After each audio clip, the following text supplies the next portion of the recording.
қызметі алаңындағы кезекті брифинг. Бүгінгі өтетін брифингтің тақырыбы Қостанай облысында өрт қауіпсіздігі айлығының басталуы туралы. Спикерімізбен таныс болыңыздар. Өміржан Бауыржанұлы Тұқышев, Қостанай облысының төтенше жағдайлар департаменті бастығының орынбасары.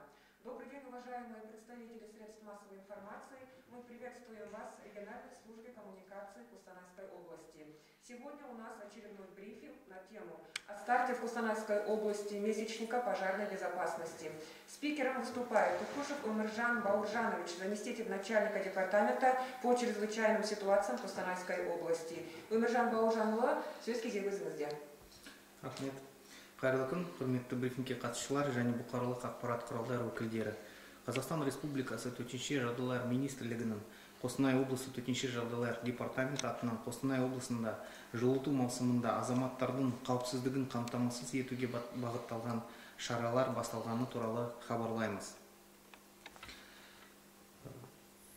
В целях предупреждения пожаров и гибели людей в отопительный период по Костанайской области с 15 августа, то есть сегодняшнего дня, по 15 сентября текущего года стартует месячник пожарной безопасности. Основная цель данного мероприятия – это предупреждение пожаров в жилом секторе в отопительный период и гибели людей. В основном проведение данного мероприятия будет направлено на разъяснение требований правил пожарной безопасности населению в отопительный период путем освещения этих основных требований в средствах массовой информации, в местах массового скопления людей. Особое внимание будет уделено социально уязвимым слоям населения. По местам их проживания будут проводиться рейдовые мероприятия с целью разъяснения основных требований пожарной безопасности. Также совместно с местным исполнительным органом, социальными службами будет проводиться работа по установке датчиков угарного газа. Почему данное мероприятие начато заблаговременно до начала отопительного периода? Это основная цель для того, чтобы еще у нас есть время привести в соответствие печи, электротехническую часть жилых домов.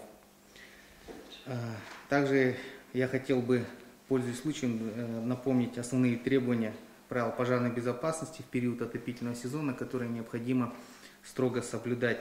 Это категорически запрещается использовать неисправные и самодельные отопительные приборы, не оставлять включенные электрические и газовые обогреватели без присмотра, сушить вещи на отопительных приборах. Необходимо регулярно проверять исправность печного отопления, дымоходов и вентиляции. Хранить легковоспламеняющиеся вещества вдали от источников тепла.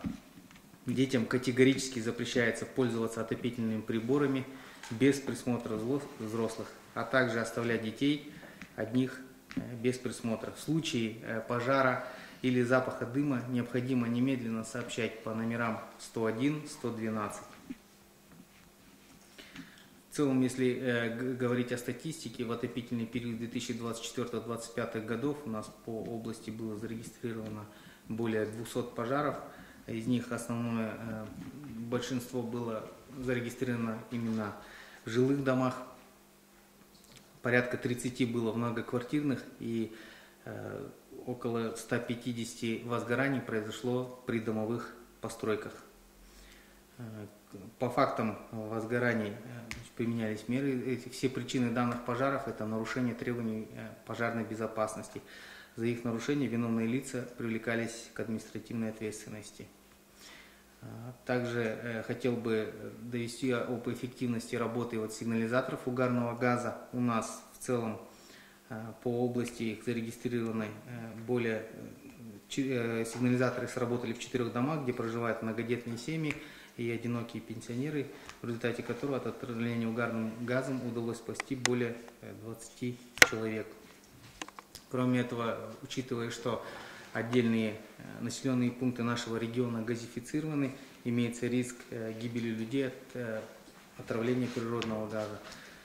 В этих целях также необходимо обеспечить проведение всех необходимых регламентных работ перед отопительным периодом. В целом у меня все по вопросу. Спасибо за информацию. Мы переходим ко второй части нашего брифинга, к вопросам журналистов. Также принимаем вопросы через комментарии. Уважаемые коллеги, если есть вопросы, можете подойти к микрофону. Скажите, пожалуйста, я правильно понимаю, что вот с началом отопительного сезона опасность возникновения пожаров и отравлений, допустим, жильцов домов резко возрастает по области, да? Вот, ну, в каких пределах можно уточнить? Насколько она возрастает, так скажем?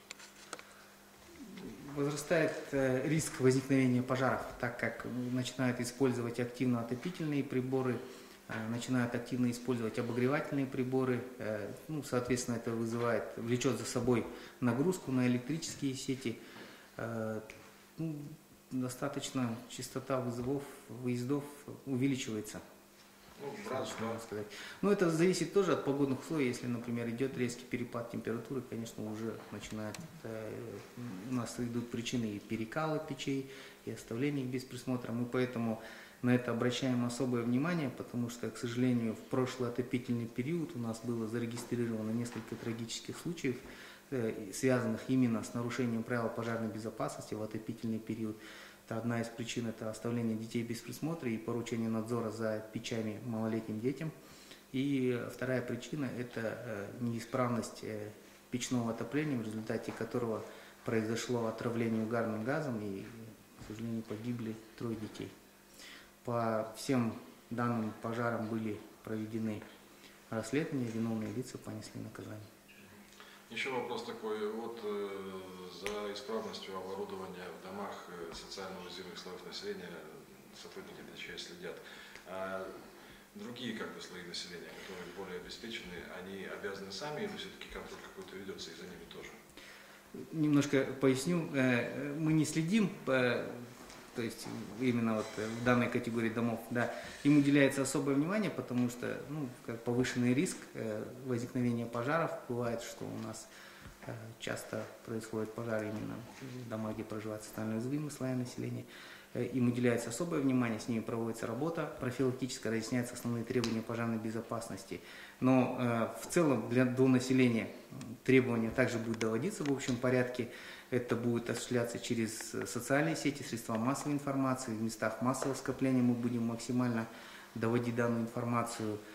Буквально сегодня в связи со стартом месячника мы планируем провести большое массовое мероприятие по обходу жилого сектора, в ходе которого будет наряду с жильем социально уязвимого населения будет охватываться жилье, ну, население обычно, которое проживает. Для того, чтобы было удобно ознакомливаться с основными требованиями пожарной безопасности, сейчас мы, как все знаем, в основном у нас основная масса населения активно использует гаджеты. В этих целях департаментом ПЧС был разработан QR-код, который позволяет полностью ознакомливаться с основными требованиями пожарной безопасности, что необходимо сделать для того, чтобы безопасно подготовиться к отопительному периоду. А еще вопрос, опять же, электрообогреватели, то есть нагрузка на проводку возникает. Ее как-то у социально уязвимых людей будете менять там еще что-то? Были, по-моему, такие факты в прошлые годы. Ну, данная работа проводится не департаментом проводится только профилактическая работа, разъясняются основные требования пожарной безопасности. Это проводится совместно с местными исполнительными органами, там, с другими организациями, которые осуществляют деятельность в этом направлении, получается. У нас есть вопрос, который поступил заранее. Какие меры предосторожности рекомендуются гражданам для безопасного использования газово-отопительного оборудования?